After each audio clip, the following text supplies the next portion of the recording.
Have you ever been through something and you don't know what just happened, but you know it was important to go through? This is that journey for me.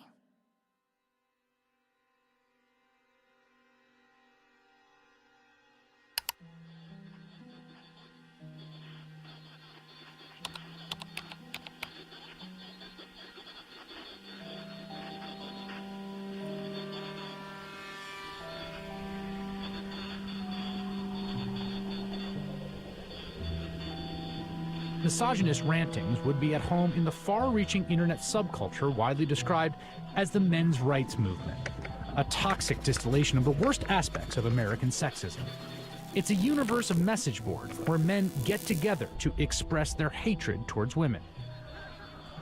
Well, I thought men's have all the advantages in the world these days. That's utter nonsense. Men are routinely ground up in a family court system that is misandrist and biased against them. They are the majority of the homeless. They are the majority of suicides. They are the majority of the drug addicted. They are the majority of the unemployed. They are the majority of school dropouts. They are a majority of those in prison. How do we know that they're not the cause of these problems? There's a reason that women live longer, Mark. Let me tell you. It is because we are stronger and we are happier at the end of the day than most men. And that is factual, and you know it. When men are married to women who scream like you, they just want to die sooner. I'm not screaming. When you have women...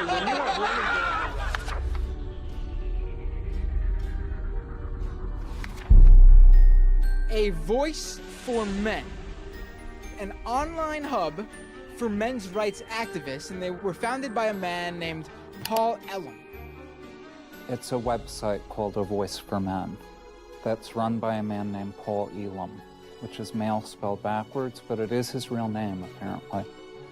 It's a gathering of women haters. The Southern Poverty Law Center has classified that group and men's rights groups as hate groups. He wrote a piece declaring the month of October to be Bash a Violent Bitch Month.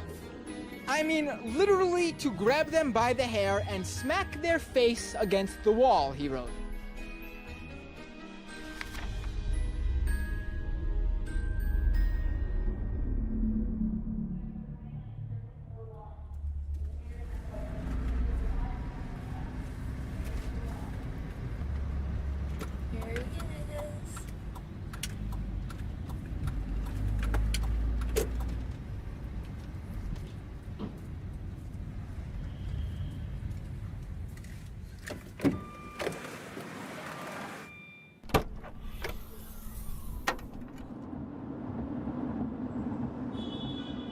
You may be wondering why I'm sitting in a car with notorious men's rights activist Paul Elam. That's a valid question. And to answer it, I need to start at the beginning of how I became a feminist. I was a quiet kid preferring to observe from afar. My mom put me in theater classes when I was 8 years old to break me out of my shell, and I loved it. So much, to the point that I decided to move to Hollywood when I was 18 years old to become an actress. What I wasn't prepared for was to be pigeonholed as the blonde who always died. Billy?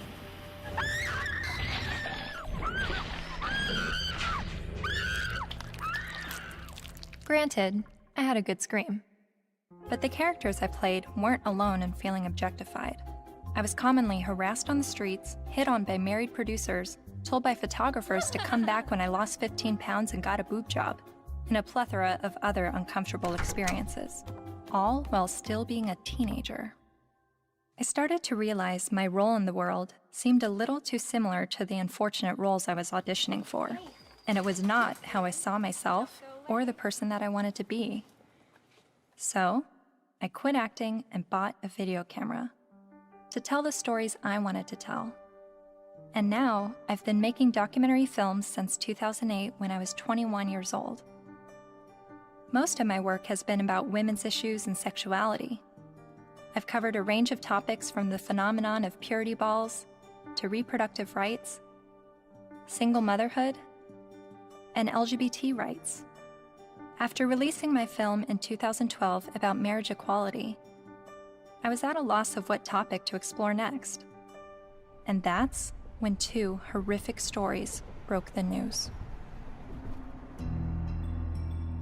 2-star high school football players in Steubenville, Ohio, have been found guilty of raping a West Virginia teenager.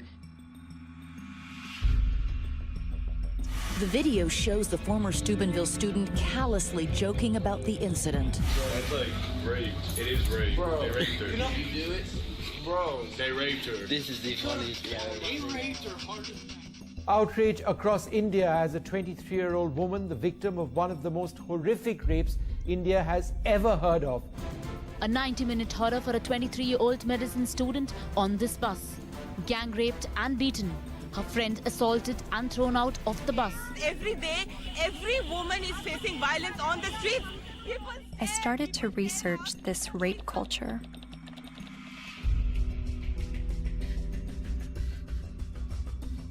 A website called A Voice for Men popped up. Paul Elam wrote about how women long to live out their rape fantasies, to be taken by a man she's never spoken to, let alone given consent to.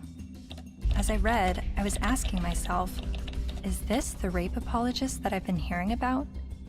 The victim blamer who perpetuates rape culture? I continued to read A Voice for Men's website, often stopping around the halfway mark in every article because I could only read so many bitch, fuck, feminazi, and rape-tard words per minute. But even still, I kept reading, and thinking, and reading some more. I was trying to understand how these, what I perceived to be women haters, could have so many followers.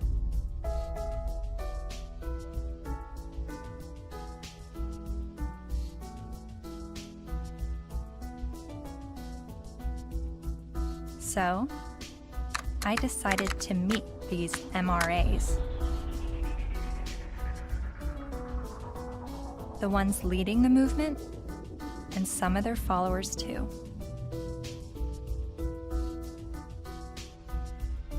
And this begins my journey down the rabbit hole.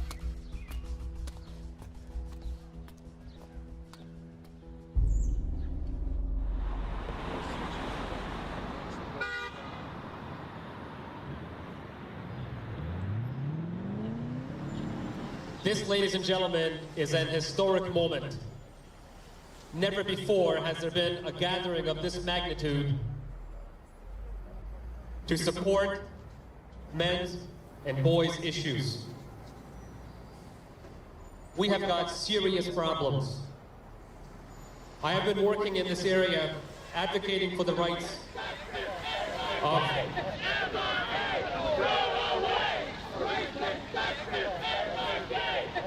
and here we go. What you'll hear is that we hate women. You'll hear that it's a backlash against women's rights. You'll hear that we're regressives that want women back in the kitchen and making sandwiches and barefoot and pregnant. You're just bitter, you're a loser, you're a whiner, you're ugly, you're undesirable, you're lazy, you're scary, you must be a racist, you must be a misogynist. When we do speak out, women often don't want to hear what we have to say. And so then we're called names, we're called whiners. And this is the way people who don't want men to talk about issues try to shut us up. We all know that you guys are a fascist, Nazi friend group of white supremacists. No other way to openly organize other than calling yourselves a men's rights group. We're somehow disempowered because we're white men. Maybe it's just because you're pathetic. We're here to fight how misogynistic assholes think they have the right to oppress women. White men are starting to feel misplaced because women are sharing space. It's disgusting, and scroll the fuck up, and don't confuse suffrage with oppression. Everyone suffers, it's universal. I am a man, and I need feminism. And it is crystal clear that the problems for men and boys are real. I would like to turn the microphone over to Paul Elam of A Voice for Men for some words.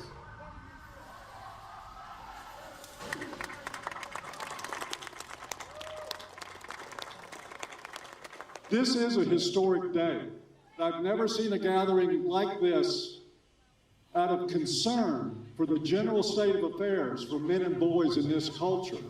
And as Trying to articulate the entire platform of the men's rights movement is kind of like trying to understand a snowdrift one snowflake at a time. It's a very, very complicated matter. Just consider this, that 93% of workplace fatalities are men. 4 of 5 suicides are men. Men are dropping out of higher education at very alarming rates. We're down to 38% now of college students are men, and it's dropping rapidly. Male suicide, male abuse, male unemployment, male homelessness, male failure in education, male health issues. We've got the paternity fraud issue, the wrongful paternity issue, a false allegation issue. Men are sentenced to 63% more prison time for the same crime as women. They're less likely to see a doctor. They're less likely to have health insurance. The family court system truly is biased against men. I mean, there's just no question about it. And it's really the pro-choice for women only movement, because men, they're denying men any kind of choice once a child is conceived. Her body, her choice, right? Think about men. His body, his choice, not so much. Because the U.S. government does not want to send you to die. They would rather send me to die. Young men that are failing to launch, they're staying in their homes of origin far past the time that we would normally expect them to individuate and move out and go live their lives. We have video game addiction, we have pornography addiction, we have the abuse of young boys with drugs like Ritalin to manage their behavior. Almost all victims of autism spectrum disorders are boys. Boys are most likely to be homeless, most likely to get cancer, most likely to die young and of every major cause, most likely to be arrested, prosecuted, imprisoned, and even executed while being completely innocent. It doesn't matter what their race is, it doesn't matter what their ethnicity is, it doesn't matter what their religious or non-religious views are, it doesn't matter if they're gay or straight. Men and boys are in crisis, and they need your help and they need your support, because they are human beings too. And you will not shame me or anybody here into silence about it anymore. But if you start to talk about those issues and address them in terms of how they affect men and boys as a group, people get hostile about it. The idea is that men have all the rights, they've always had the power. But if that's true, why can't men talk about their problems? And that's what really got me interested in this to begin with. Shortly after I began filming men's rights activists, I realized my own views were being challenged. I kept a video diary throughout filming, and I've decided to share some of those diaries with you. I really do feel like learning about the men's movement and their specific issues, the issues that they have issue with, it's hard for me to completely understand them and just automatically feel welcome in that space of talking about these issues, because at least with feminism, whenever I heard about the issues that feminists were fighting against, I always felt like I had something to draw from and experience to be on board with that. And that's always been why I've been drawn to the feminist movement, is because a lot of what they spoke about I had personal experiences with, and with the men's movement I have very little personal experiences with the issues that they talk about.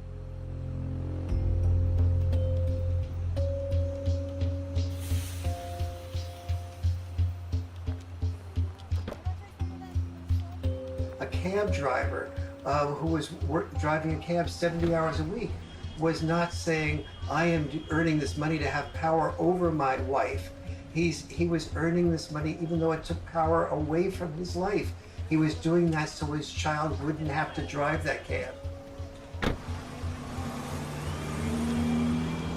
The garbage collector does not get up at 3 or 4 in the morning in rain and sleet and snow and get out to do the garbage so he can have more power over his wife. That's power he's losing over his life in order to make his contribution, his sacrifice, his way of loving.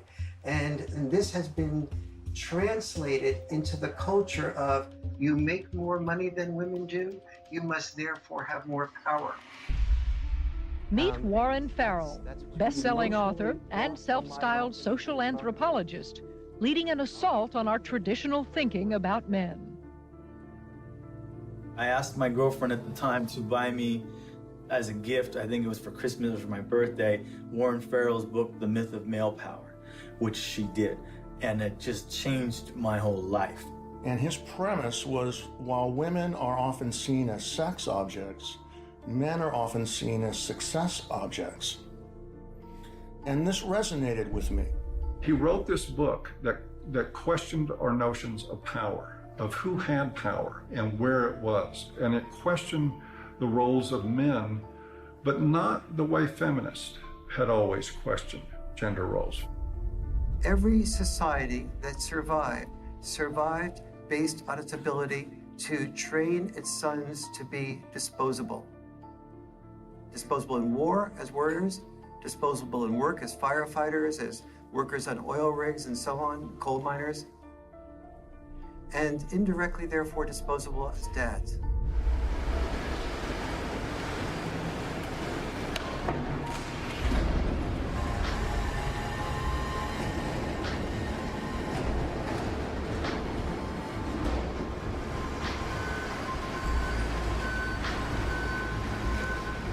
What happens in men's life when they're raised that they're worthless unless they're a provider, that they must work, even if they have to take on extremely dangerous work, they must get this done or they're useless as men?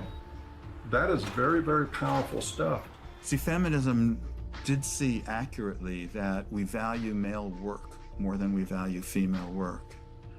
But there's also the issue that we value female life more than we value male life.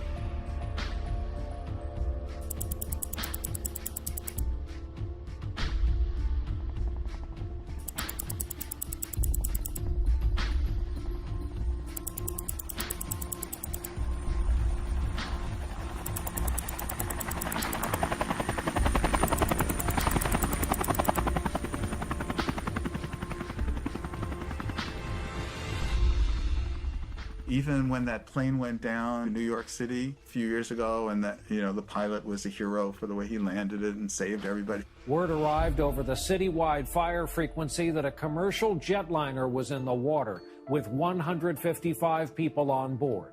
Then, over the next few minutes, the doors opened, life vests were inflated, and women and children first, everyone got off that plane. They saved all the women first. That's still, when I went on a cruise, there's still women into the lifeboats first, because not because you're a man, so you should be able to swim halfway across the ocean, but because you're a man, you're expendable. We have to look at not just the glass ceilings, but also the glass cellars. And Paul, I think as you were saying, we have to look at men just not only as human doings, but also as human beings. When you survive because somebody else is willing to die, like in war, then that you are immune to the pain of the people who are dying because you have an investment in their being willing to die. You say, I will build a statue, I will remember you in a history book. But if you look at that from another perspective, that building of the statue or remembering you in a history book is a bribe to be willing to die so that I can live. But both sexes, in the area where they are rejected, tend to turn what rejects them into an object. So the area where men... I'm watching this lecture that Warren Farrell's giving in the 90s.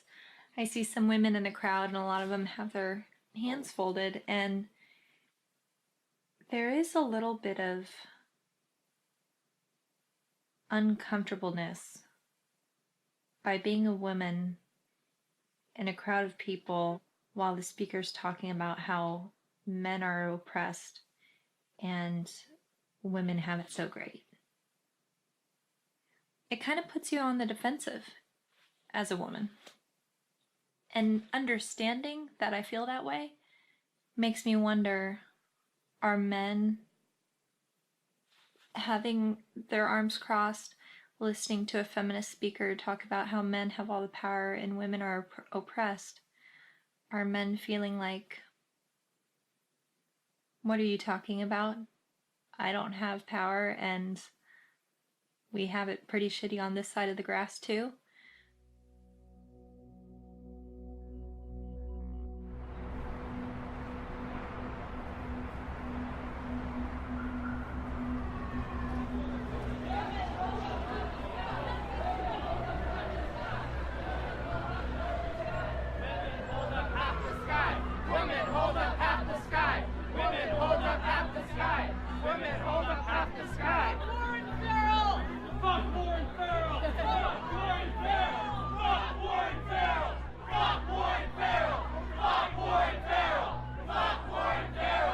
In 2012, Dr. Warren Farrell was speaking on behalf of men's issues at the University of Toronto in Canada.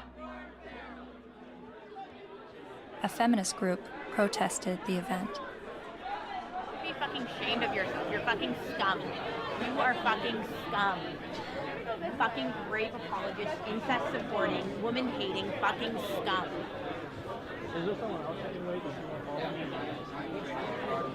Fucking scum. Yeah, just another. I just want to listen to someone else's opinion. I'm not even on a side here. I just listen to as many people as I can. You know what though? Why would you pay money to fucking support a fucking rape apologist if you weren't fucking one? I never heard him say anything that was. Well, it's fucking scum. Who do you serve? Who do you protect? Who do you serve? Who do you protect? You're fucking scum. Fuck you. Rage inside of me. All cops are bastards. ACAB. You're a real fucking scum.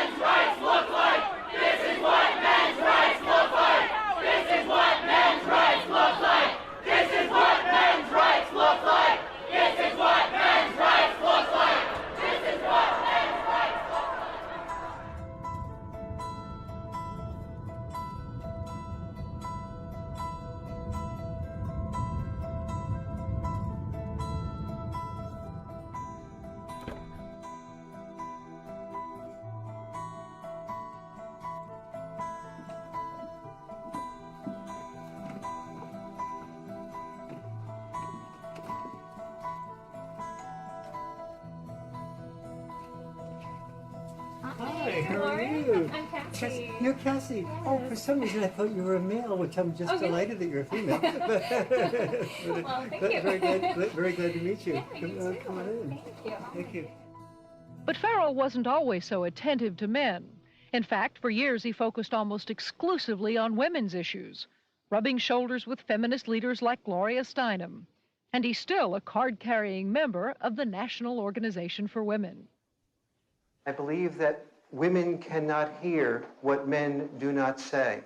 And he's got a lot to say to both men and women in his provocative new book, The Myth of Male Power. I was making a very significant amount of money speaking around the world on behalf of women's issues alone. I went through a period of forming men's groups. And then when I listened to them, I thought, well, gee, this will be really helpful to present to audiences so that they can understand not only women's side, but men's side too, because I was really totally in the feminist camp. And immediately I saw my standing ovations drop. I started hearing that there was people saying, don't invite him there, to speak with us. And pretty soon I had, very few college and university speaking engagements. How did you originally get involved with feminism? Where did that all begin? I was doing my doctorate in political science at NYU in the late 60s, and the women's movement surfaced.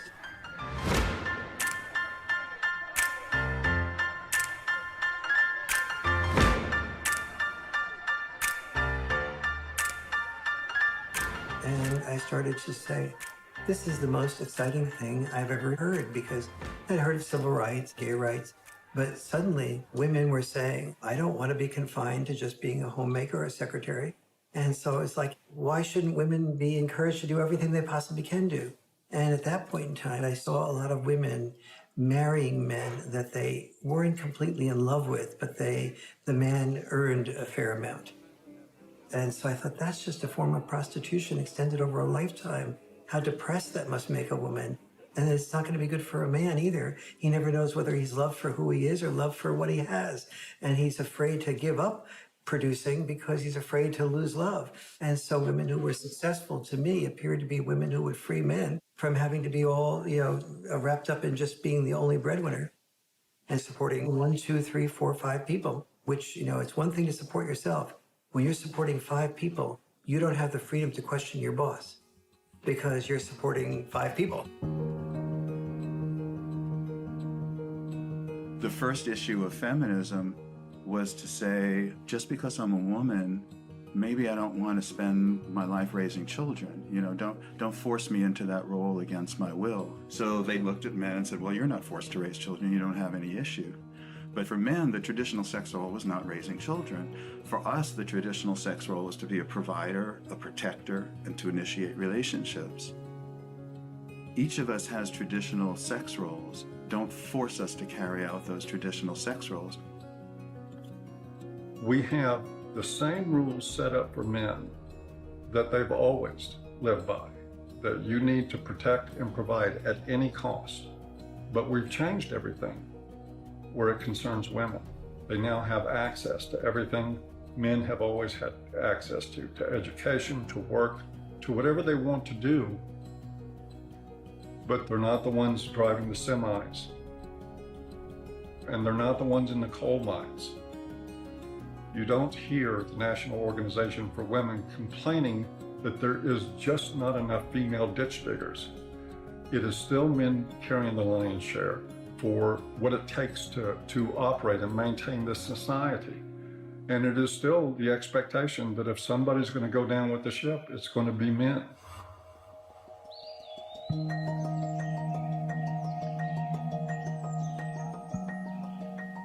Flexibility in roles is where we should be all headed. Any men's rights activist that I would support the portions of the women's movement that is encouraging women to have more flexibility in roles. So where do the men's movement and feminism disagree? Well, only on the fundamental belief that the women's movement says men are the oppressors, that we are involved in a patriarchal world in which men invented the rules to benefit men at the expense of women. But don't we live in a patriarchy? When most of the world's nations still have never had a female leader.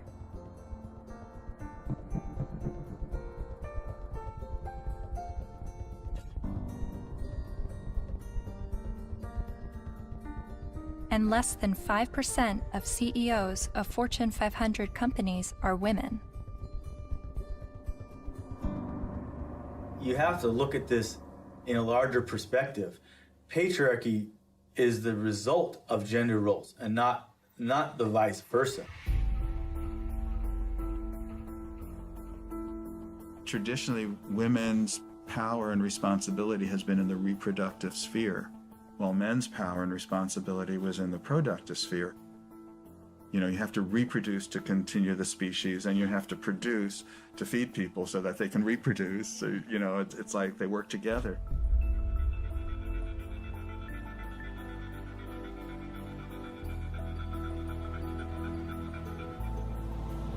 And most cultures divvied up roles because women were responsible for childbirth and were more likely to breastfeed. They're not more likely to, they did the breastfeeding. They tended to be involved in the role of raising children. Men tended to be involved in the role of raising money or making a killing of the animals or making a killing on Wall Street. But those were our obligations. So that's why industry was male-dominated and government was male-dominated, because that was our job. And so what we call patriarchy is men giving into the expected roles that they're supposed to give into, and many of those roles are very harmful. Working exceptionally long hours, difficult hours, dangerous jobs, getting killed on the job. Even politics, a lot of people describe as masochism. Imagine what it takes to be a successful politician. Imagine how much of your personal life that you give up, how much you work, how much privacy that you sacrifice, how much freedom in your day-to-day life that goes out the window. There are more men willing to do those things than there are women. But also, just because men are the ones, for instance, writing the laws in general, doesn't mean that the laws are protecting men. You hear about patriarchy, right? All the evils of the world's from patriarchy, but we're the ones dying. You know, and we die for you guys, you know, to protect our families, our friends. In every society that's ever existed, women have had privilege and protection that men did not. For example, we never hear about how men were excluded from the Forced Labor Convention of 1930 for years. The Forced Labor Convention was an international treaty that banned slavery and forced servitude, but it made an exception for able-bodied males ages 18 to 45. Eventually, they got rid of that, but there was still an exemption for prisoners and military, which is 90% male. Stop pretending that you're oppressed and men are your oppressors. It's a lie, and it's a hurtful lie, and it's a hateful lie, and it's wrong.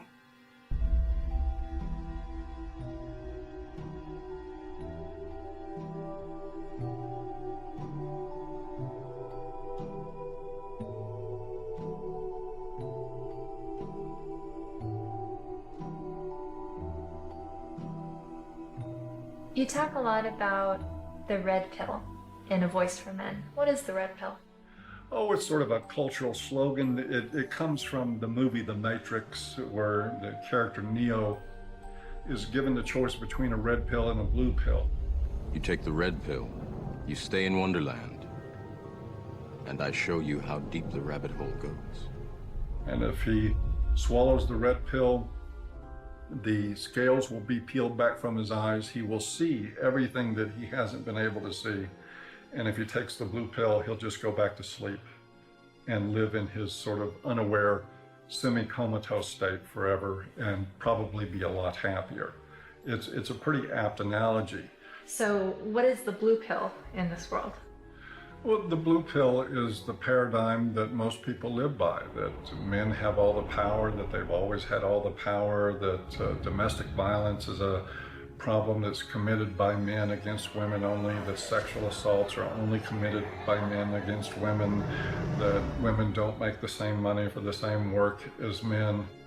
Teach men not to rape. Only men can stop rape. Men commit domestic violence. We need to stop violence against women instead of just stopping violence. That is feminist training. The MRAs say that we live in a blue pill world where women are victims, men are perpetrators, and it's all a lie. And that we're brainwashed to believe this, and that it's not true, and that men are slaves in this world, and women are... I don't think women are necessarily the puppet masters, but I think they're saying that women have the easy way out and men are, they're given medals and statues and written in the history books to justify them dying and being slaves to work or being used to progress societies.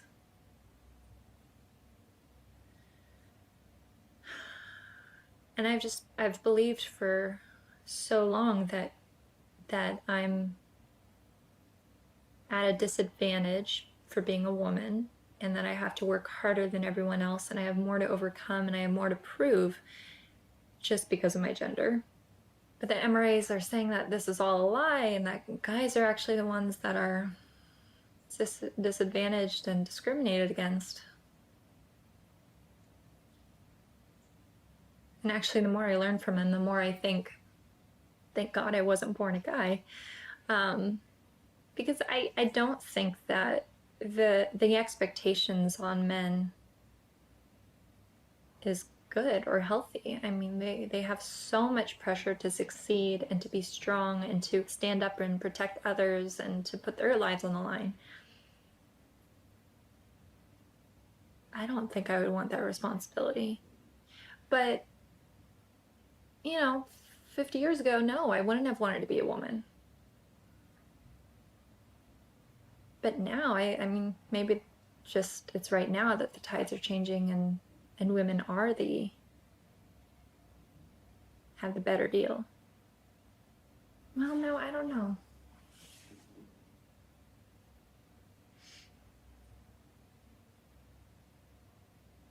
And then sometimes I think the MRAs are just duping me and giving such a strong pitch about what they believe in to convince me of something that's actually just some out there theory that men are discriminated against and women have the advantage. Yes, this is Cassie J. It's regarding a documentary about the men's rights movement, and we're looking for feminist voices now to speak in the documentary.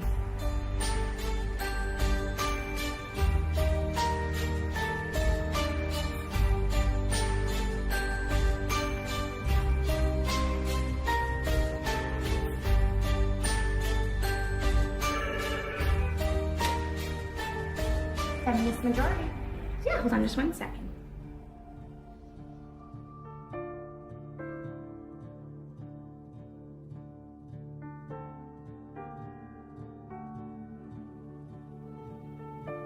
So I realized, okay, I need to bring some feminists into the mix, make sure that we have that side spoken for.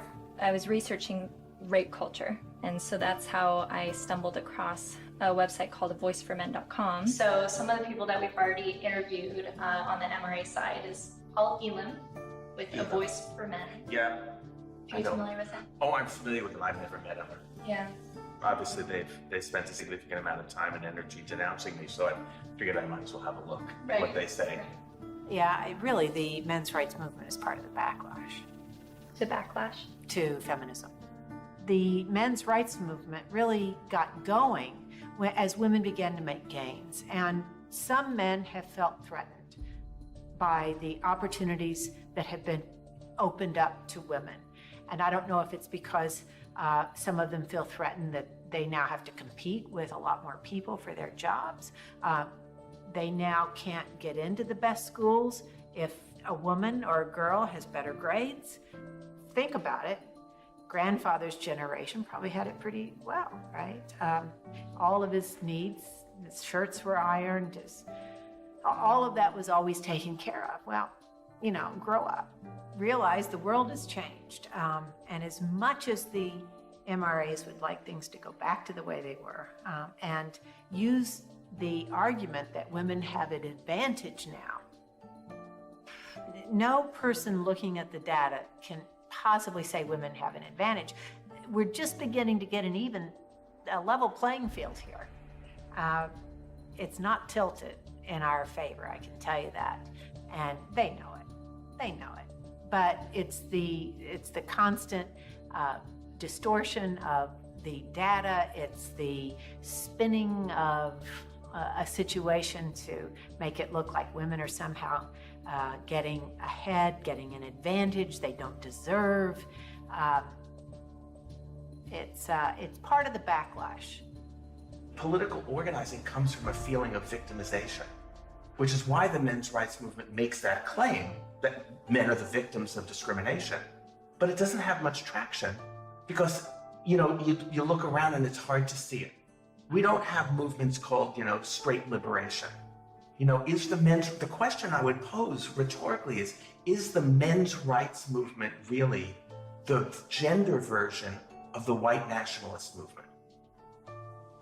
Because there are plenty of white people who say that they are the victims of reverse discrimination. So of course it's not going to have very much traction. You can't really organize the people who are superordinate.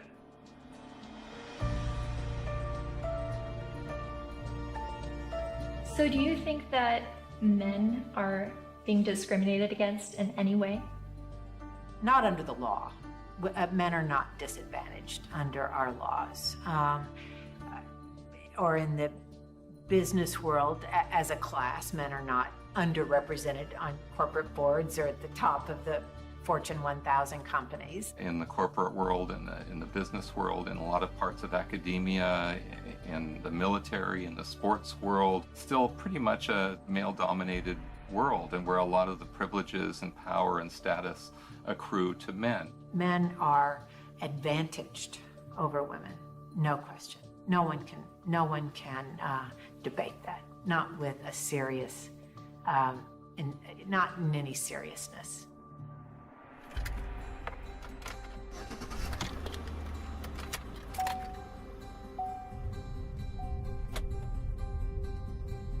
I was a math major as an undergraduate, and one of the fundamental things about geometry is the distance from point A to point B equals the distance from point B to point A. And if women are so different from men that men can't understand the female experience, we need to listen to women to describe it, then the male experience is so different from the female experience that you can't understand it. You need to listen to us. You can't really compare how men and women have suffered from sexism, because there's no way to quantify, that kind of suffering. So if a woman says, well, I miss 30% of my income,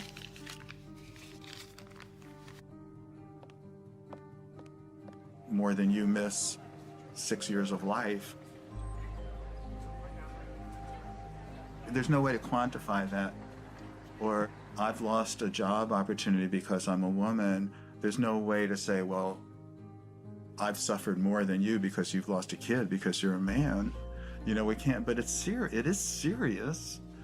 And at least if you're denied a job because you're a woman, at least you can go to another company and apply for a job, But you can't, when you lose your kid, you can't say, well, okay, I'll get custody of that kid, I'll try for that one. It's a terrible thing that happens. There was a case, the Serpico case. You might be too young to know the movie Serpico with Al Pacino. It was about a New York City undercover cop. He gets shot at the end of the movie and retires from the police force. And he was a real man, Frank Serpico. A woman after the movie, after this was made, decided she wanted to become a single mother and tricked him into fathering a child. And the court accepted that because she told her friends she was going to trick him, and they testified, and the court said, yes, you were tricked into it, and still awarded her over 90% of his police pension. So everything that he goes through in this movie to including getting shot to earn his pension, she won by sleeping with him one night. My son's mom wanted to have children with me, and I had always refused, saying, you have this anger problem, you need to get counseling, I'm not going to consider having children with you until that's dealt with, because she would lose her temper almost every day and just use any weapon she could, and like a child's the perfect weapon. So I was really definite about that. But she also used to proofread my articles for me. And I wrote an article for Playboy about Serpico. And when she read that, she told her friend she's going to trick me into fathering the child. She doesn't need my permission. And so that's how my son was conceived. Then she said, if you want to see your son, you have to stay in a relationship with me. But if you break up with me, I know all the things that a woman can do to a man. She's read all my articles. She saw my talk shows. She said, I know all the things a woman can do to a man, and I'll do them to you. So that's what I had to deal with. Like everything that I had been raising awareness about for the previous 17 years, then she combined into one thing for me to live through. It's really ironic. For the first 5 to 7 years, I guess, we would see each other 4 times a day for exchanges. On average, every single day, I had to deal with some scene. A scene meaning she would just not show up, or she would hold the kid out and then pull him back and hold him out and pull him and just kind of play with me, or she'd let me have the kid and then she'd stand in front of the car so I couldn't move. You stay in Mommy Town tomorrow. You stay in Mommy Town for a couple of days, 2 days, and then you come back to Daddyville. Another time I saw her hold him by the shoulders and say, Daddy is a bad man. Daddy is a very bad man. And so he had to go through this long custody battle, and the decisions that they would make, you would just go, wow, there couldn't be any explanation. You know, either they're absolute idiots or it's biased. There's just no other explanation for it. One other thing, his mom is obese and wanted him to be obese for various reasons. One thing is so he would identify more with her side of the family than mine, because we're all thin. Another was so that he would enjoy being with her more, because when he was at my house, he had to get activity, you know, and eat well-balanced meals and get his sleep and stuff. And at her house, they would bake brownies and stay up late and just watch TV. And so where would you, if you're a little kid, you know, where would you enjoy being more? But he self-reported to the mediator how upset he was about being obese, that the worst thing in school was when kids called him fatty, and how he cried. And his physician said that he's really concerned medically. And then what I did, he was at an age where he would imitate things that I would do. You know, I gave him a broken shaver, so when I shaved, he would pretend to shave. And what I did was I started weighing myself every morning and writing down my weight, the date and the weight. And I taught him how to read a scale. So he kept his own records. So I had 6 months worth of statistics to show consistently that every time he was with his mom for a few days, he'd come back weighing 3 or 4 pounds more, and then he'd lose it while he was with me.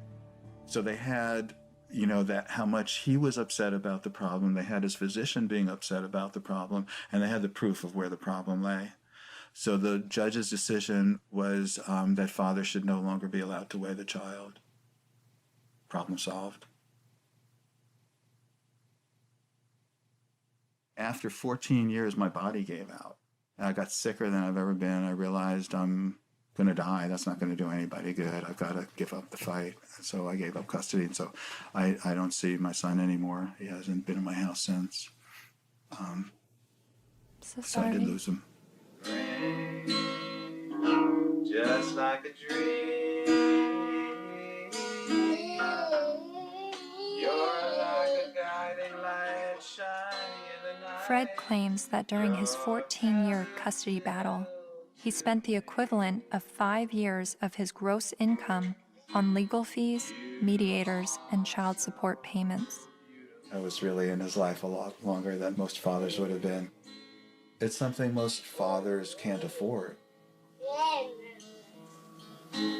You are so beautiful to me.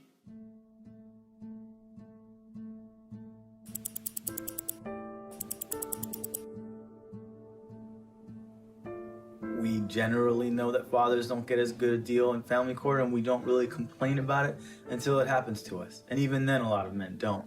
Many men's rights activists come into being men's rights activists as a result of getting a divorce, wanting to be equally involved with the children, and realizing that women have the right to children and men have to fight for children.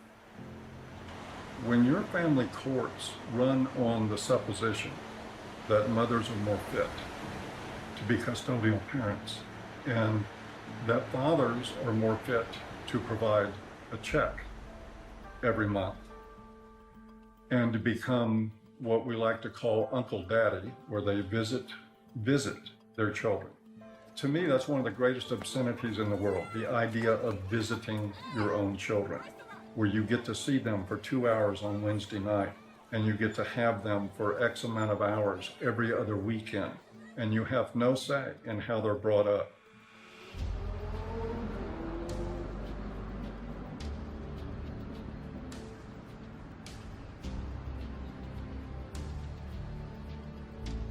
You know, I can't tell you how many men have been in this office, in that chair, in tears because they can't see their kids.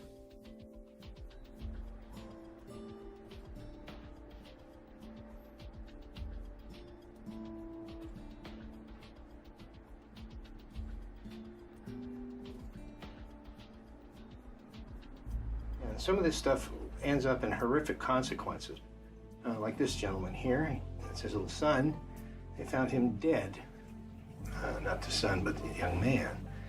In the desert with a bullet in his head. Day before the family court, where it became known that he was going to get to see his little guy even less. And of course, he'd been falsely accused one time after another. It had destroyed his life. It had bankrupted him. It had driven him into debt. It had caused him to miss work. He was about ready to lose his job. He was in the end of his rope, so he just decided to end it. The unfairness in the family courts, the unfairness in the way child support is so often structured, it's commonplace and it's everywhere. And the more you start to become conscious of it, the more you realize that it's there.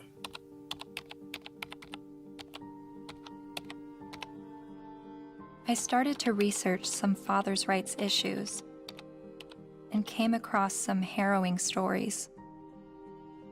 Like this man in South Carolina who found out his only daughter was adopted away by the mother without his knowledge or consent.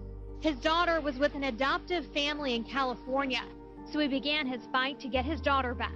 Adoption is for children without families, not children with a willing and capable family. And this man in Colorado who lost his daughter when the mother left the state to give birth in Utah, where he wouldn't have legal rights to his child. He fought for 4 years in court and finally won visitation rights. Only visitation. I can't explain the emotion, the happiness. There's this hard fight and what this means to me. And then there's this heartbreaking story. The 20-year-old father never left her side until he was forced to give her to adoptive parents this week after Kaylee's mother decided to put her up for adoption. In order to keep Kaylee, Colby needed to file paternity action, an affidavit, and a commencement notice with Utah's Vital Records a day before the mother signed the adoption papers relinquishing her rights. But in Colby's case, the mother only gave him a few hours' notice of what she was going to do. I would like her back. Men in the men's movement are not upset about having to be fathers. They're upset because they're not allowed to be fathers. That guy blows his head out, blows his brains out because of family court? And people don't think there's something wrong with that? And we just open the doors tomorrow for business as usual, and that's okay?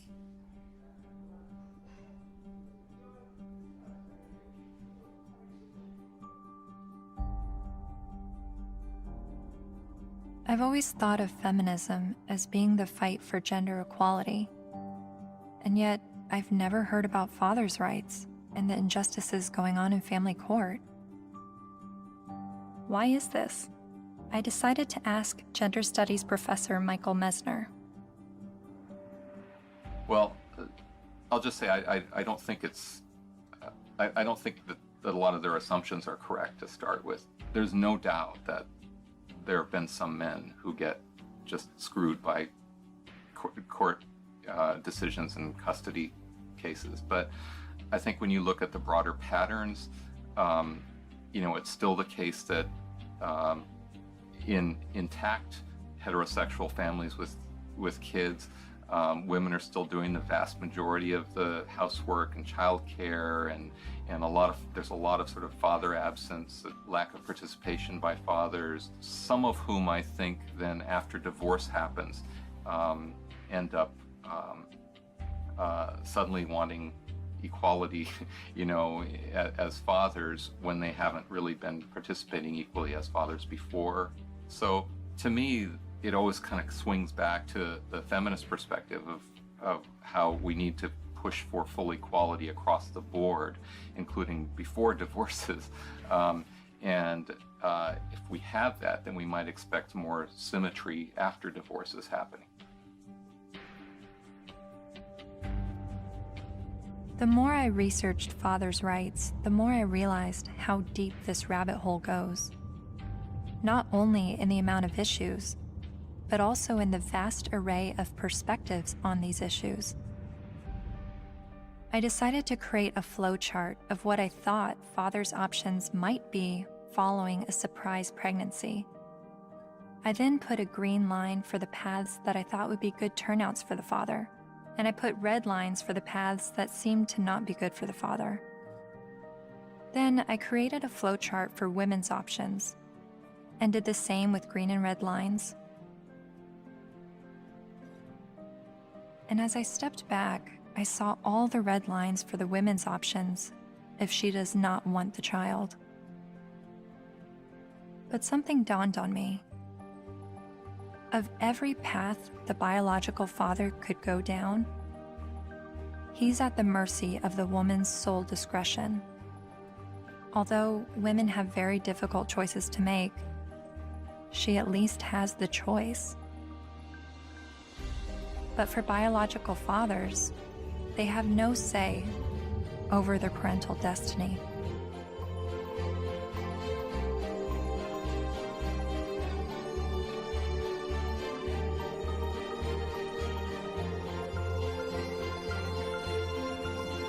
This is my friend Dara. She's 8 months pregnant with her first child, and she's a lifelong feminist. It seems from MRIs, from what I've read, that women seem to have more reproductive rights than men do. I don't know what to say, like, we carry children, they're never gonna carry children. It's just a different thing. So I guess, as much as possible, take the steps to prevent yourself being in that situation.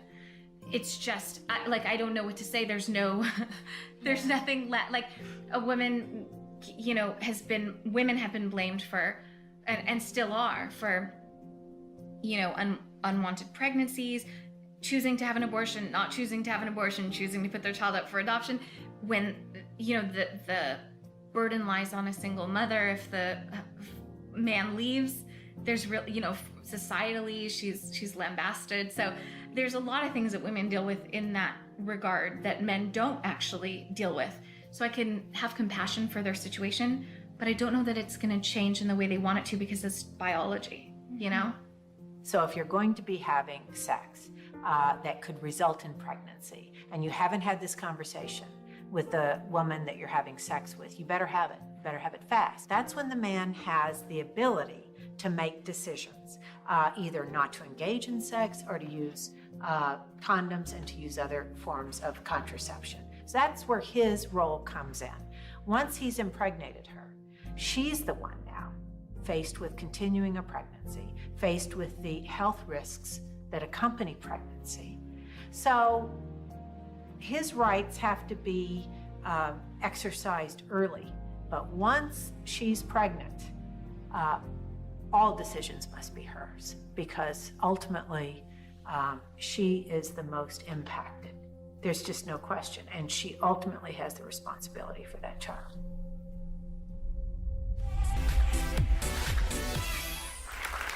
So before we were married, he promised me we would have 2 kids, and now he doesn't want any more. My friends think I should trick him and stop taking my birth control. Men have never been in control of our bodies. We're the ones in control. Clap if you think that she should trick him. My people. Up next, everybody. So it sounds like men's reproductive rights are limited to the choice of whether or not to have sex and the choice of whether or not to use protection. But what if he's tricked into fatherhood? Or what if he's not even the father? What does paternity fraud look like? It's ugly. It's extraordinarily ugly. We have to distinguish between paternity fraud and wrongful paternity. What's the difference? Wrongful paternity can be innocent. Okay, we went to a party. I had sex with 6 guys. I think it was when I was hanging out the window I got pregnant, but I wasn't sure. But, if anybody knows that guy's name, would you please have him call me? And then she names one of the other guys, and he didn't have sex with her. It wasn't malicious. It wasn't intentional. She wasn't trying to harm anybody. She was just trying to figure out who it was. Wrongful paternity. More often, and less facetiously, okay, I'm married, I had an affair. Obviously here, there's all sorts of problems because there are more victims than the person who's named as dear old dad, who may be the wrong one.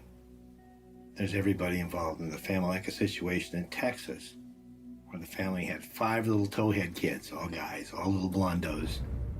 And all of a sudden, one day, one of the little blondo kids gets in trouble, has to go to the hospital. They can't get a hold of mom. They get a hold of dad. Dad rushes to the hospital, needs to give blood. Whoops. Can't do it. Wrong blood. What? All the kids look alike. Turns out it was the guy down the street.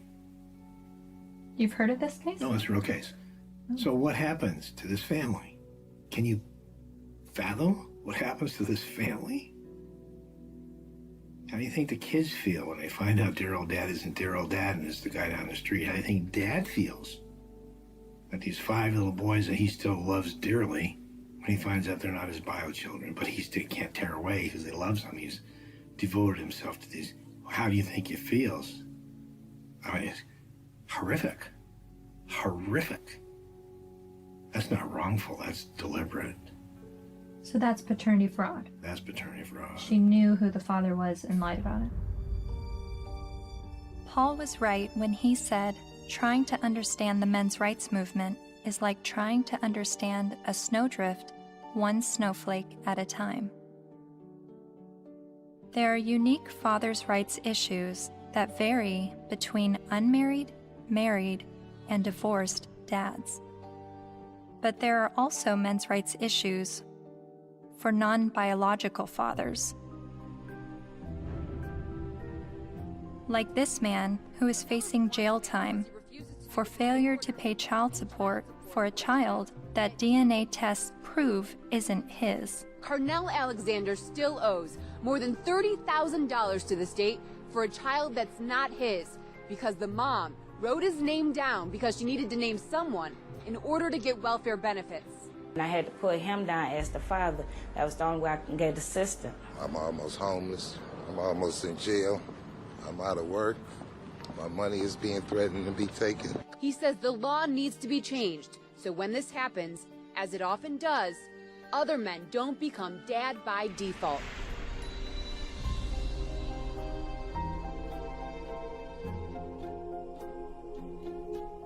A lot of times people wonder about MRIs, why are you guys so angry? And my answer to that is, why aren't you? How can anybody look at this and not be angered by it? And the only answer to that I've ever been able to come up with is that people aren't angry because they don't see men as human beings.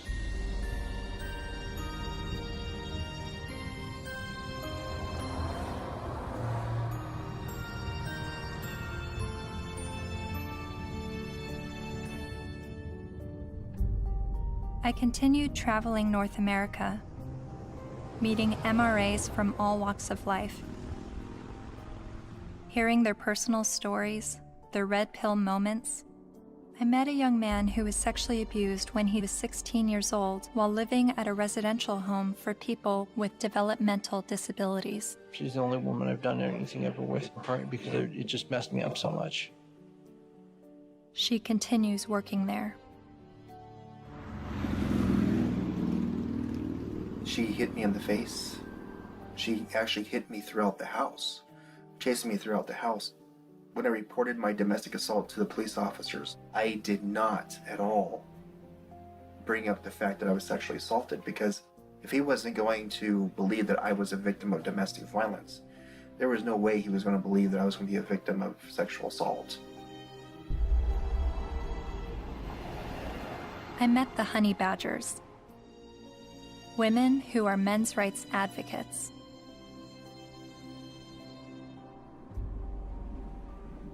And then there was a 15-year-old boy, there was a 35-year-old woman, and then later on she came out of jail and she was able to collect child support from this boy that she raped. Yeah. After getting out of jail. So there's lack of fairness for men in the court systems. When police officers would show up to domestic violence case, there was often men were just taken away without asking what even happened. It's just presumed that men are the criminals. I was assaulted several times, and I never got any help. I went to the police still bleeding a couple of times. And one police officer said, I'll never forget this. He said, if she starts hitting you again, you better get out of there fast, because if she just breaks a fingernail trying to hit you, we'll arrest you. I mean, I can't tell you at this point how many guys I've talked to who are like, yeah, you know, she stabbed me and they put me in jail. Not only are there endless studies that show women are just as violent as men are, when I would talk about it, invariably, men would start coming out of the woodwork with stories. Stories they were afraid to tell, stories that they got laughed at for, stories that they got blamed for. It's hideous. This is not flattering to men, to talk about men's vulnerabilities. No. To talk about the ways that they are not strong and that they are, well, weak. And to be honest about it, it's not flattering. A solution for both genders is that we need to be able to recognize how men are vulnerable, and we need to be able to recognize how women are actors. Because we have a huge blind spot, especially when women do bad things.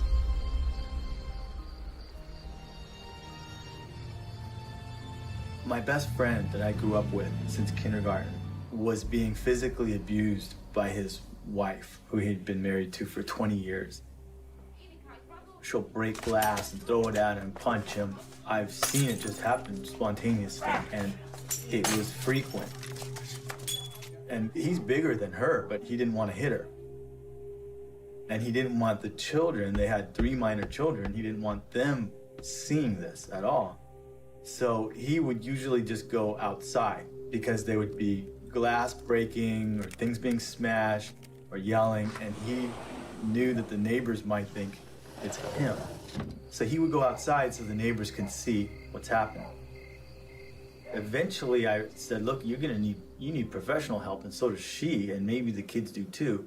So I called a bunch of domestic violence shelters. I just looked around online and I called, but every place that I called said, we don't help men. We don't help male men at all. And I started becoming curious about why that was, because I learned that these were state-funded shelters.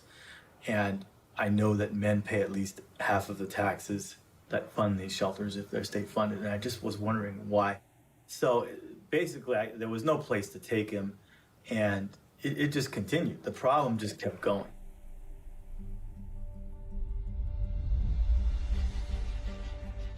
In the United States, there are over 2,000 domestic violence shelters.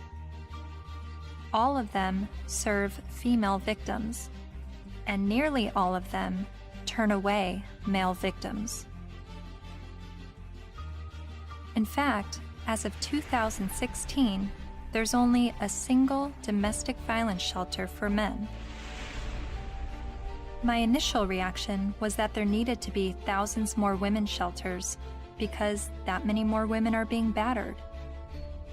But as it turns out, 1 in 3 women and 1 in 4 men will be victims of physical violence by an intimate partner in their lifetime. Sure, there's a slight majority of female victims, but how can that excuse denying men help? Couldn't this be considered gender discrimination?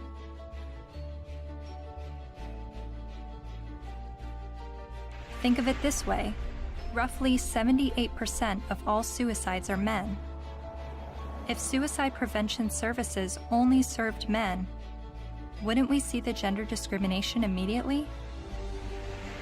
If there are over 2,000 women's shelters that turn away men, and only 1 shelter for men, obviously the resources don't match the need.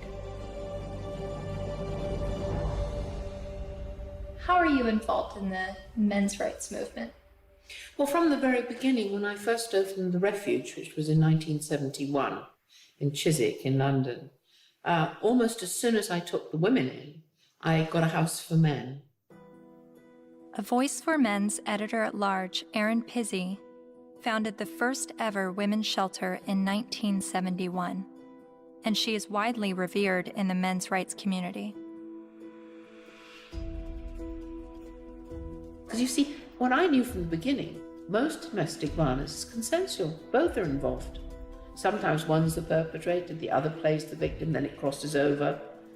It's not as though it's just all men or all women. It's both, and occasionally innocent victims, very innocent. Battered children grow up to batter, that's what I learnt, whether it be a man or a woman.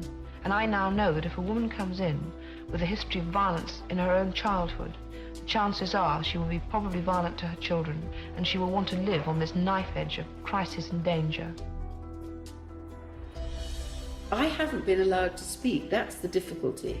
Why is that? Because I'm completely barred from all conferences. I'm not allowed to walk up the step of my own refuge. I bought the bloody building. But no, because there's feminists, the woman who runs it is a very heavy feminist. She won't have anything to do with me. What did you say that made them hate you? That women could be equally as violent as men. That was from the beginning.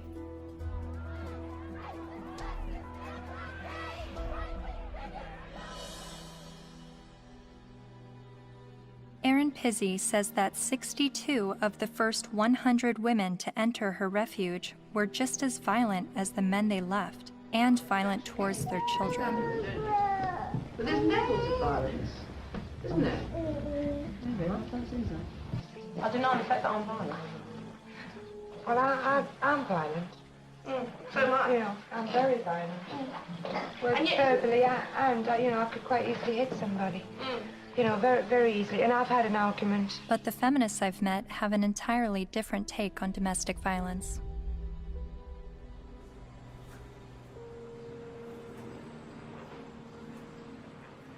On the whole issue of domestic violence, that's just another word, really. It's a cleanup word about wife beating, because that's really what it is, or dating violence. And it's not girls that are beating up on boys, it's boys that are beating up on girls and using violence to intimidate and to control. And we have very few what's called domestic violence shelters, which are places that women can leave their home with their children and get a new start, get out of the violence. But there are not nearly enough of them. We need more funding and more resources, because it is a tremendous disadvantage for women and girls.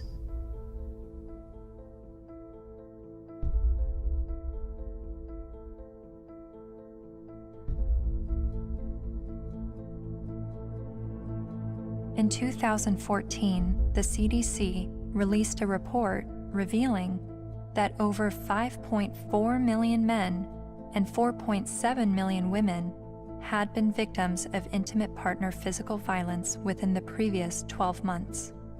But then why does the media paint domestic violence as a women's issue? The World Health Organization says 1 in 3 women are abused by their partner. 1 in 3 American women experiences domestic violence or stalking at some point in her life. And when it was addressed as a men's issue, the speaker's point was that it's a men's issue because men are the problem. I'm going to share with you a paradigm-shifting perspective on the issues of gender violence. I don't see these as women's issues that some good men help out with. In fact, I'm going to argue that these are men's issues. Why is domestic violence still a big problem in the United States and all over the world? What's going on? Why do so many men abuse physically, emotionally, and verbally and other ways the women and girls and the men and boys that they claim to love? What's going on with men? Let's grant every single empirical case as being true. Yes, it is true. Let's just say, I mean, it is not true, but let's just assume that there is gender symmetry in domestic violence, that women hit men as much as men hit women. If I were to say that, I would say, and therefore we need boatloads more funding for domestic violence to develop shelters and adequate interventions, because there's this hidden epidemic of men who are being beaten up by women. Or I could say, as the men's rights movement do, therefore we shouldn't have these shelters and we shouldn't fund them because the women are all lying. Well, it seems to me that if you really believe in gender symmetry, it's not that you want to, you're not questioning the number of women. You're just saying the number of men in society. You would want to join with women who are anti-violence to say, we have a real problem here. You know, it's not even a gender problem. It's a problem of women hitting men and men hitting women. We've got to get boatloads more funding. Let's work together. That seems the logical response to this. But instead they're saying it's like a zero-sum game. If we fund the women, then we're going to ignore the men. Well, we're not going to ignore the women because we all agree that the levels are as high as we say. But it does sound like a zero-sum game when only women are receiving services in domestic violence situations. And of all the men's rights activists I've met, none of them question the number of female victims, but they are calling attention to the high number of male victims that are being dismissed. So why aren't men's rights activists and feminists working together? Michael Kimmel briefly said something that made me wonder.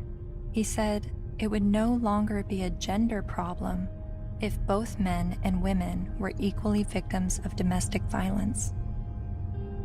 Is that why the number of male victims are never addressed? To me, it's been fraud for all these years. Why is it we have this enormously powerful feminist movement and virtually nothing for men? Originally, it was capitalism was the big enemy in the 60s and 70s.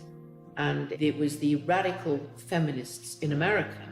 They moved the goalposts. They said, no, it's no longer capitalism is the enemy. The enemy is patriarchy. All men.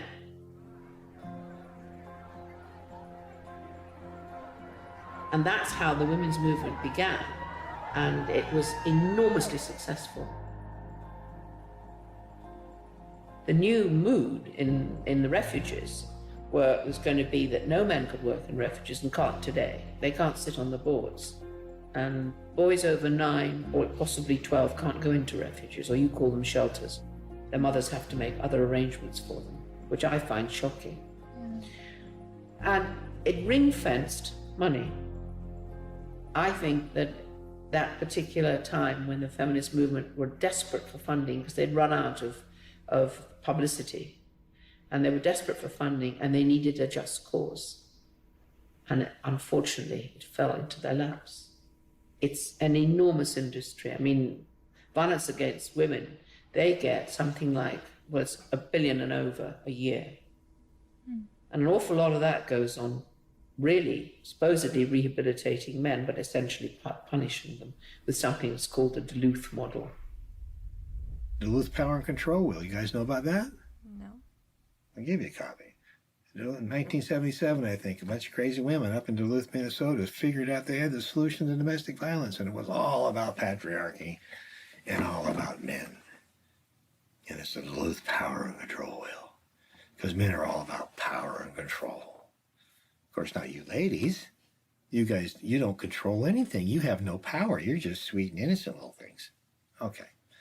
So this power and control wheel is divided up in all these things, about who does this and who does that and blah, blah, blah. Of course, it's all men.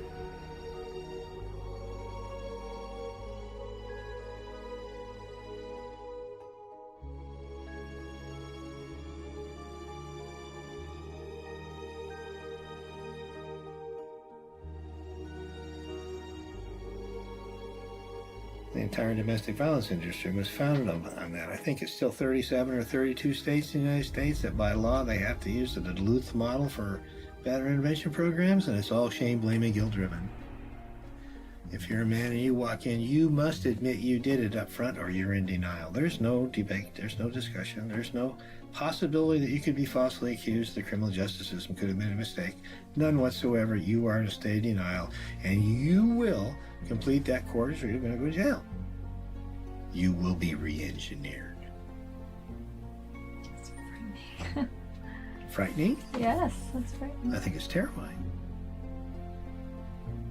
Absolutely terrifying.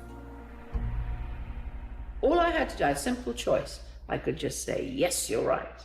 Men are the enemy. No problem. But I couldn't. I absolutely couldn't.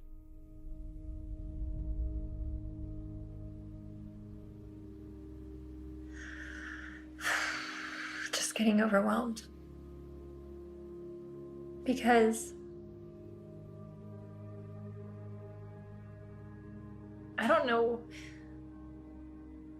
where I'm headed with what I believe and what is right and what is wrong and who is wrong and who is right, and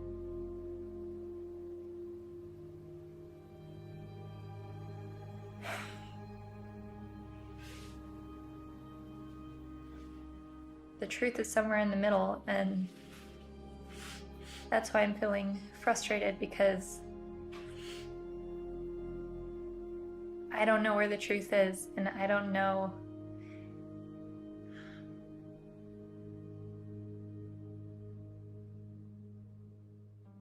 When I decided to make a film on the men's rights movement, I never anticipated questioning my feminist views. But the more MRAs I met, the more I felt compelled to remind myself why I was a feminist. I signed up for a women's group. Welcome to our Women on Your Power workshop. Only 4% of the Fortune 500 companies are led by women. Women only hold about 14% of corporate executive positions and less than 20% of our governmental positions. I made video diaries complaining about how I had to change what I wore to walk alone at night, how much time it took me to get ready for work, all the housekeeping that was on my shoulders. In comparison to other gender issues, these videos seem trivial, but I made them nonetheless. I attended women's rights rallies. No to violence. That's what we are here for, to say no more to violence in any form, especially against women and girls. I repeated women's issues in my head like a broken record.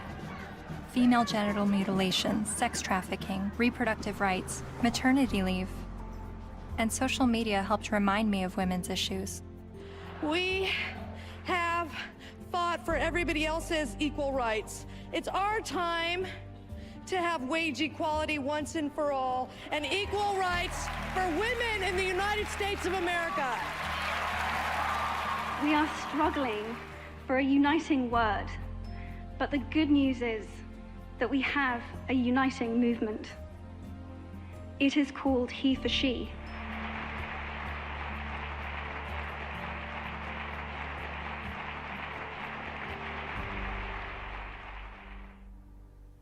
Whenever I hear the MRA's point of view about how difficult it is for them, I immediately go to, well, what about us? What is it like for us? And then I get on the defensive and want to make sure that women's struggles are also heard.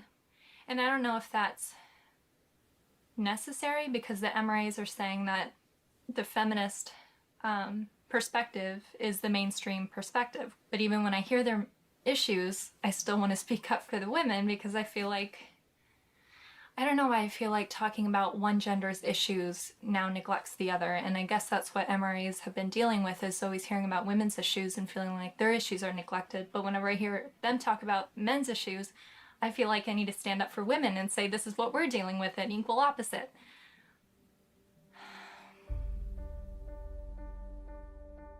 I met with men's rights activist Karen Strawn late one night in a noisy bar.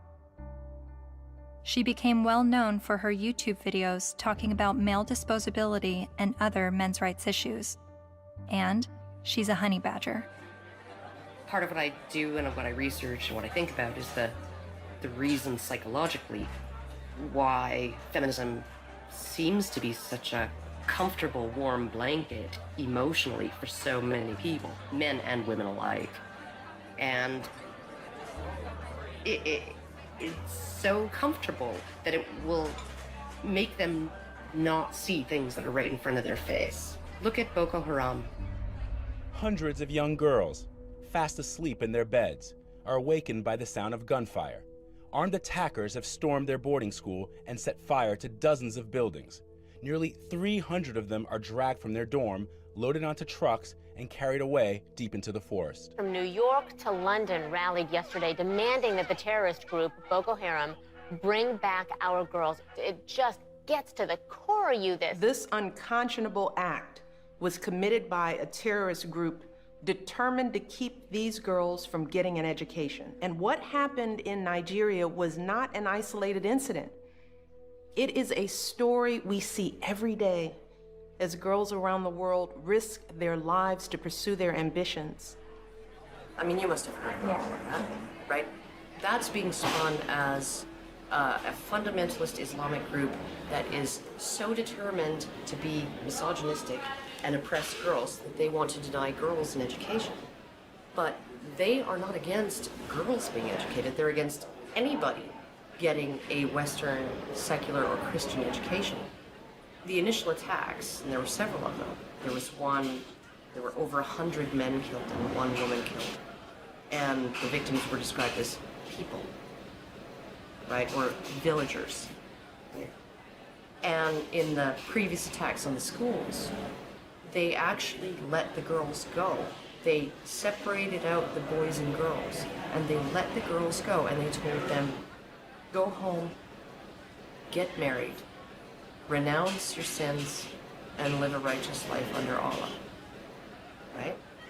And then they burned the boys alive. There was literally no outrage, right? It was barely reported on. It was one of those things, there was no opinion pieces on it, no nothing, right? Until the girls were kidnapped. And look at it this way, because we played right into their hands, because they want attention, right? And they weren't getting any attention from the Western media when they were just slaughtering boys, right? They want attention. And what do? They kidnap girls and sell them into marriage or slavery, right?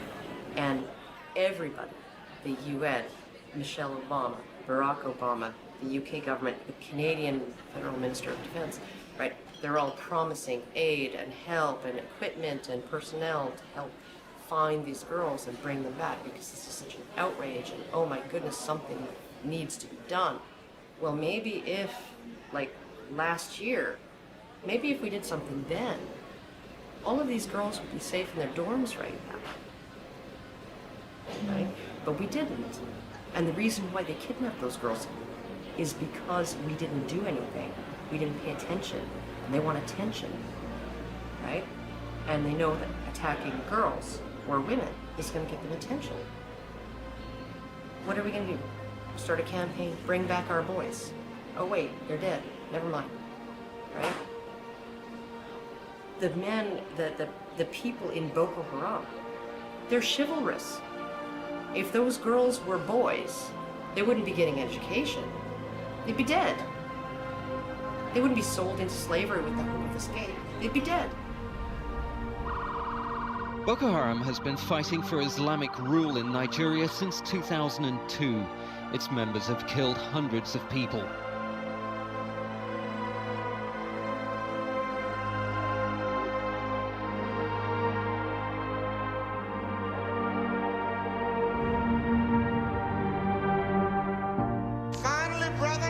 At least 69 dead, although some reports put the number at about 150 and scores more injured.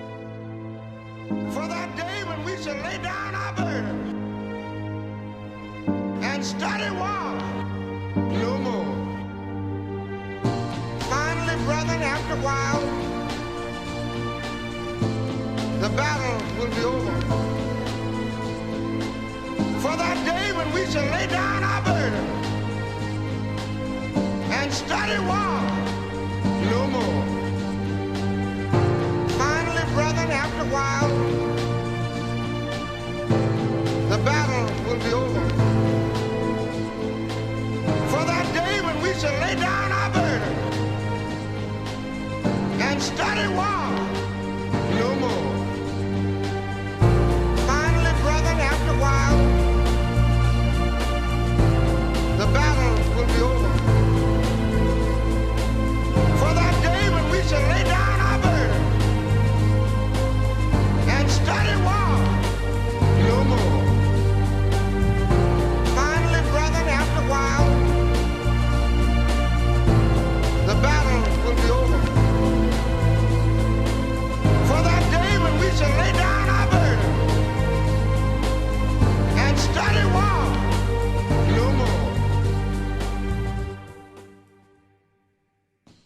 most important things the men's movement is doing, is being able to say, men need compassion, and men deserve compassion.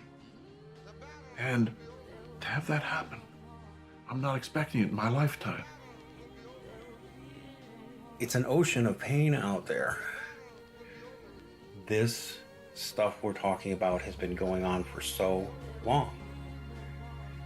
And nobody listens. Nobody cares.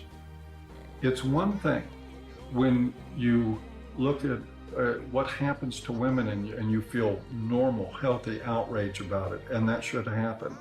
But when you can look at what's happening in our courts to men, in our medical establishment to men, in our schools to men, and yet we remain so cerebral about all of it. Yes, well, that is certainly something to consider. If it were happening to any other group, we would be having protests from coast to coast. And the fact is that it is happening to men every day, right in front of our eyes, and people will get angry at you if you try to talk about it. That's how deep the prejudice runs. But there have been protests, not with the intention of shining light on men's issues, but rather with the goal of silencing any discussion of men's issues. Like at Ottawa University, when Professor Janice Fiamengo attempted to give a lecture that questioned the feminist narrative.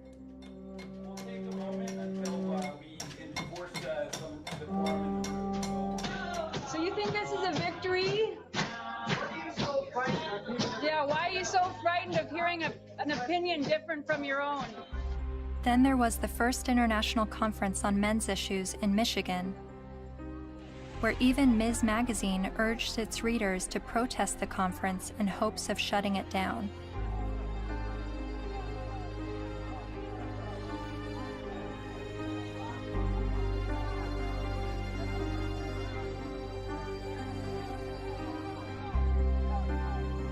But perhaps the most well-known protest of a pro-men's rights event happened in April 2013 at the University of Toronto, when the Canadian Association for Equality hosted a discussion titled From Misogyny and Misandry to Intersexual Dialogue. Well, in my 20s, when I went to Columbia to study art history, and that was in '68, and that was the height of the Vietnam War. And so suddenly I was confronted with the direct possibility of being drafted for combat. And I discussed that with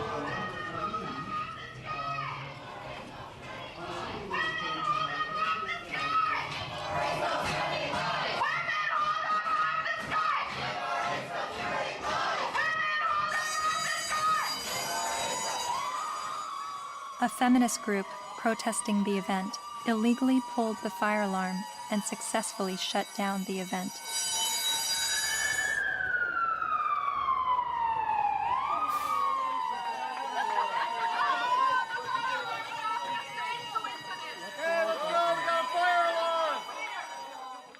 Once outside the lecture hall, feminist protesters and men's rights activists got to speak face to face. So, number one, shut the fuck up for a second. Feminists do not want you to lose custody of your children. The assumption that women are naturally better caregivers is part of patriarchy. Feminists do not like commercials in which bumbling dads mess up the laundry and competent wives have to bustle in and fix it. The assumption that women... This is a list of the things that we're working towards. Now, if you would shut the fuck up for the 50th billionth time, These are things we agree on, actually. These are things that we're agreeing on. And these are things that you've actually all got skewed fucking views on. You think that feminists are trying to take away your fucking rights, but as a matter of fact, what we're trying to do is we're actually trying to work on the same things that you're working on, but except the fact that you're just too busy hating women. You can't fucking see that we're trying to work on those same situations. Are you conflating feminism, which is an ideology, with women, which is a demographic of societies? Okay, Mr. Derailing for Dummies. Okay. You're still a hate An group. ideology. Yes. I also hate a lot of other isms. So you admit, though, racism, I sexism. on Bullshit! fascism. Bullshit! I hate a lot Bullshit! of You hate sexism, but you're an MRA. Okay, no, point taken. We win. You obviously have Sorry. read our literature. Okay. You don't actually work on anything. You're not creating any change in the fucking world. Your fucking website's a hate website against feminists. You're not actually creating any change. You're not Feminists do not want you to have to make alimony payments. Alimony is set up to combat the fact that women have been historically expected to prioritize domestic duties over professional goals, thus minimizing their earning potential if their traditional marriages end. The assumption... I'm reading, fuckface. I'm trying to I'm letting everybody else hear it, okay? It's not just for you, Mr. Entitled. The assumption that wives should... Why do you think the men's rights movement is at odds with feminism? What has created that clash and that war between each other? Well, one, feminism has spent the last 50 years demonizing men, which is sort of one of the problems. Feminist scholars have characterized men as inherently violent, inherently bad, inherently predatory, inherently oppressive. They have postulated that masculinity is a disease. Feminists aren't the only problem. The problems didn't start with feminism. So when I start criticizing feminism, I want you to know you're just part of the problem. They're just part of the problem. You calling men oppressors and women oppressed demonizes men, and I believe diminishes women at the same time. It's a way of telling men to shut up. It's a way of telling men that their experiences don't matter. You tell a man he's privileged, therefore anything he's gone through or anything he has to say doesn't matter. His lived experiences don't matter because he's privileged. So, how old were you when you started calling yourself a feminist? Or how many years ago? It was probably about 3 years ago, I guess you can say. I'm relatively new. Yeah, but I'm pretty loud, so silence only helps the oppressor, not the oppressed. A lot of MRAs say that feminism doesn't fight for the rights of men. What would you say to that? Cry me a river. Really, because feminism is a movement about the discrepancies when it comes to women's equality, because we're still not there yet. So don't even start with that whole, oh, but you don't think about the men's issue. Well, then, you know what? Start your own goddamn movement, which they have, but maybe make it a little more about legitimate issues like custody and alimony and things that you think are unequal, which all stem from patriarchy, not from, oh my God, feminists are trying to take away our kids. No, dipshit. That's not what we're trying to do. We're not trying to do that. I mean, if they look at the root causes of why, for example, women get custody more often than men do, women are supposed to be the mothers. They're supposed to be the natural born caregivers. So obviously, you has a vagina, so obviously you're going to be able to take care of the kitties. That's really what it is. It all stems from sexism against women. It's just the oppression dialectic needs to go. It's so hard to convince people to look at men's rights activism and support it without first allowing them to at least escape the stranglehold that feminism has on their minds. I do believe it is dogma. It's zealotry. There are good people in the feminist movement. There are not good people in the radical feminist movement.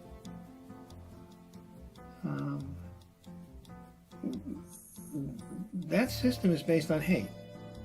And hate is, in my opinion, hate's the most destructive force in the world. They're so quick to call us man-haters or misandrists. Misandry for life. No, they're so quick to say that when all we're doing is talking about patriarchal societies and structures that we want to dismantle.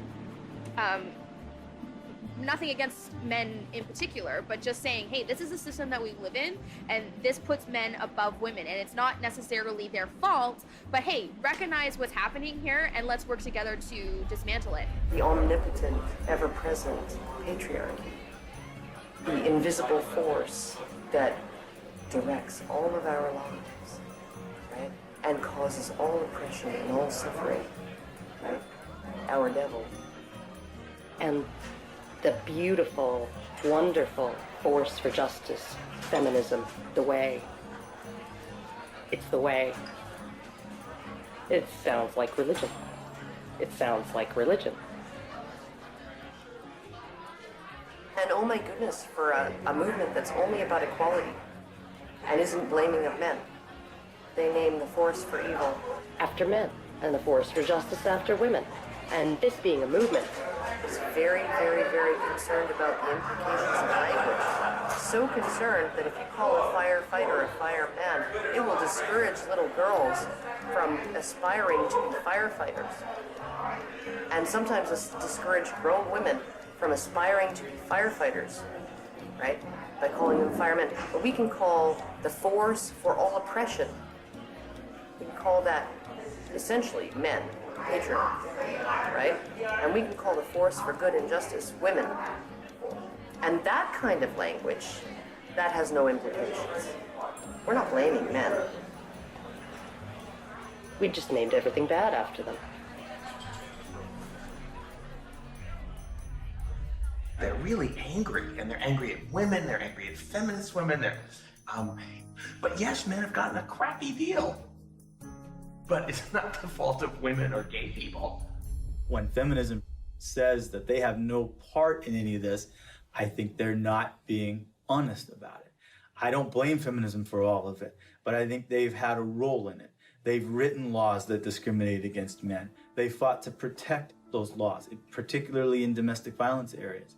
And for many, many years, second wave feminism would go through the statutes and change everything that was gender specific to something gender neutral, unless it was something that benefited women, like the domestic violence laws. They didn't change those. Other types of areas like fathers in prison, there's statutes that specifically give mothers certain benefits that fathers in prison don't have. And I challenged that as well legally, but we didn't win on that one. When I wanted to get a commission on men, like the county has a commission on women, the feminists fought that tooth and nail. When Prop 209 was before the California voters, which was to end affirmative action, every feminist organization opposed it. Every time men's rights groups try to pass joint custody legislation, feminist groups fight them. They fought us on paternity fraud. The biggest opposition that I have faced has been from the radical feminists that said, we don't want truth to be the standard, because if we did, they wouldn't oppose automatic DNA testing at birth. And in countries like France, they're saying, well, DNA should mean do not ask. Because it's now illegal to even get a test, and if you get a test without the mother's permission, you will be criminally prosecuted. In Sweden, they tried to create a man tax. In India, the men's rights movement is trying to get the rape laws to include male victims, and the feminist groups apparently are fighting that. I'm not saying all feminists are this way, but I think the ones who are affecting public policy, who have the lobbying power, I think they are. If you just look at their actions, they don't want equality for women. They want special privileges for women and girls. And even though they know in a lot of areas men do not have equality, they are silent. The commandant of the Marine Corps said that he thinks, and I quote, all eligible and qualified men and women should register for the draft, talking about selective service. Do you think women should also have to register for selective service like men? I have to think about whether I think it's necessary to go as far as our military officers are recommending. The idea of having everybody register concerns me a little bit unless we have a better idea of where that's going to come out. Where I want people to register, I want every young person to register at the age of 18 to be able to vote automatically. And I think if...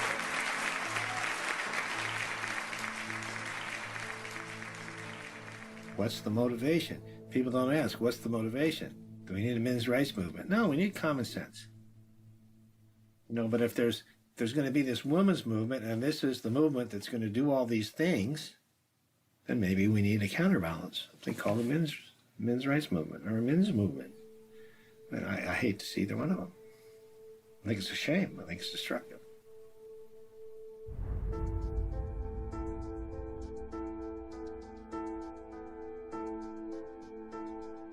I'm hearing what the men's rights activists are saying, and I'm finding the sources to support what they're saying.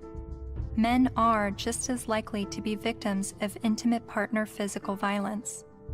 Men have little to no control over their parental destiny, especially when he's tricked into fatherhood or he's raising a child that he later finds out isn't his. The sentencing disparity between men and women is 6 times larger than the sentencing disparity between blacks and whites.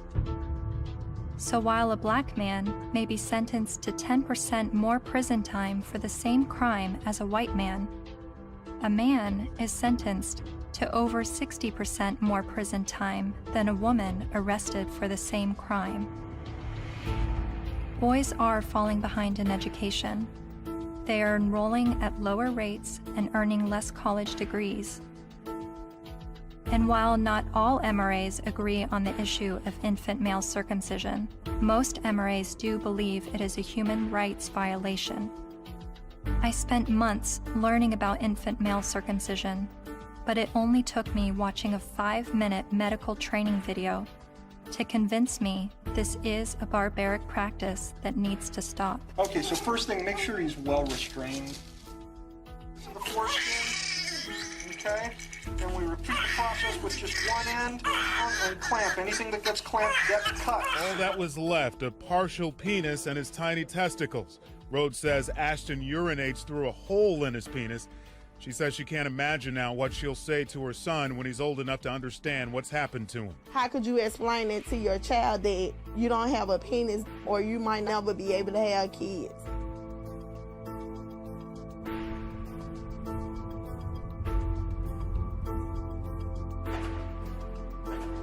Yes, men are the majority of workplace deaths and injuries, war deaths, suicides.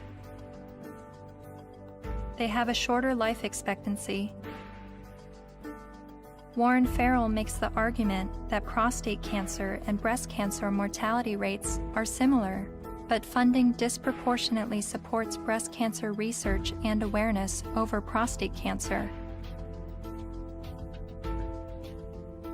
The red pill is about looking at these issues in an honest way, even when it's uncomfortable. And these things are uncomfortable, but without the willingness to set aside the programming and to set aside the false beliefs about what power is and what women are and who women are. Part of what we do is a pretty serious critique of both sexes. It's brutal, but critiquing the sexes is a real valuable thing. Feminists don't want you to do it, though, unless you're portraying women as victim and men as perpetrator. The red pill is about understanding that men and women, like everything else in life, it's a mixed bag. You've got victims and perpetrators on both sides of the fence. And that's all. It's real simple. It's just not easy.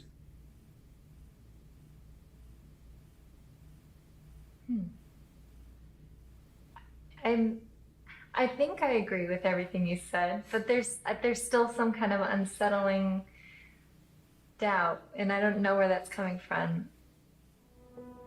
I'm recognizing all of these very serious men's rights issues. But what I don't understand is how I could be agreeing with men's rights activists. Is this the same misogynist hate group I originally discovered online? The Southern Poverty Law Center has classified that group and men's rights groups as hate groups. I looked into what I was hearing from feminists and the mass media about the men's rights movement. I've read a lot and I've heard a lot that the men's rights movement has been labeled a hate group by the Southern Poverty Law Center. Is that correct? That's not quite true. No, they got it wrong. No, this was somehow written up on some kind of anti-men's rights websites as us having listed them as hate groups and so on. That we didn't do.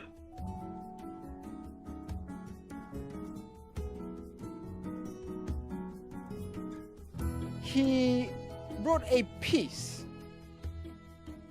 declaring the month of October to be Bash a Violent Bitch Month. Jesus. I mean, literally to grab them by the hair and smack their face against the wall, he wrote. I then discovered that Paul Elam's famous Bash a Violent Bitch article was written in response to this article by Jezebel called, "Have You Ever Beat Up a Boyfriend? 'Cause, we have."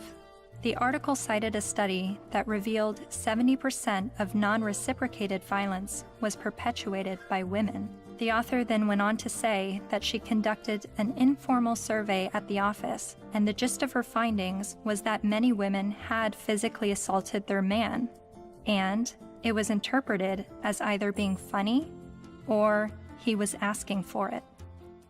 I couldn't help but see the hypocrisy in a major feminist website making light of abusing men and MRAs stinging back only to have the media paint them as the abusers.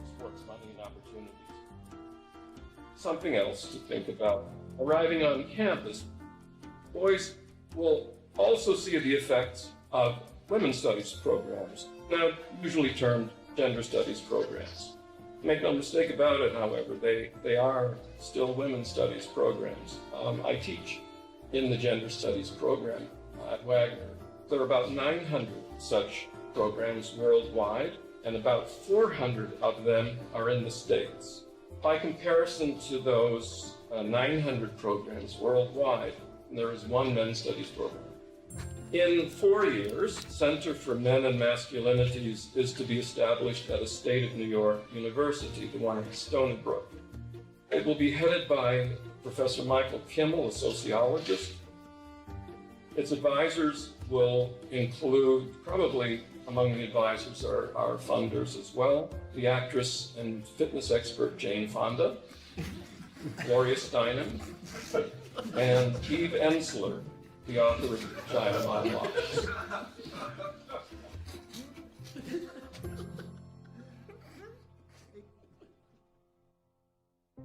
After my year of filming men's rights activists and feminists, my descent into the rabbit hole was not slowing down. My education on gender politics was really just beginning. I learned about other sectors of the online manosphere, like MGTOW, Men Going Their Own Way, and a forum on Reddit called The Red Pill, which is separate from the men's rights community and they do not see eye to eye. I'm told an easy way to remember the difference is that while MRAs want to change the system, Reddit's The Red Pill want to take advantage of the system, and MGTOW want to leave the system. There are so many perspectives on gender, and I believe they are all worthy of listening to. However, the conversation is being silenced. For a society to accept anything said on behalf of women's rights, and then to shame any dialogue about men's rights and call it hate speech is precisely the problem. I don't know where I'm headed, but I know what I left behind. I no longer call myself a feminist.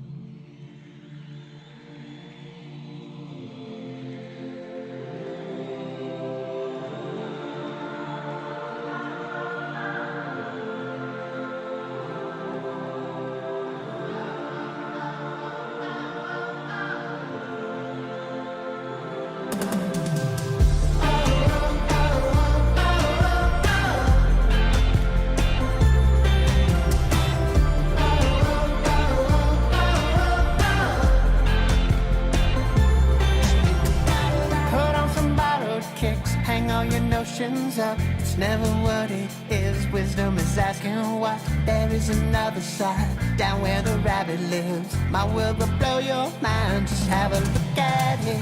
Think about it. Think about it. Think about it. Think about it.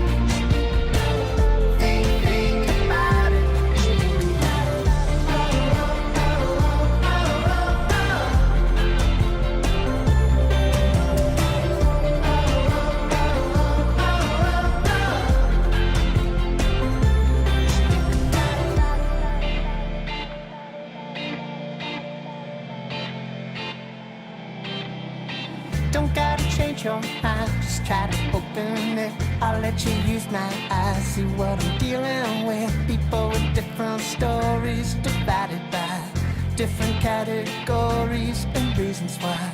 The smart speak, the wise they listen.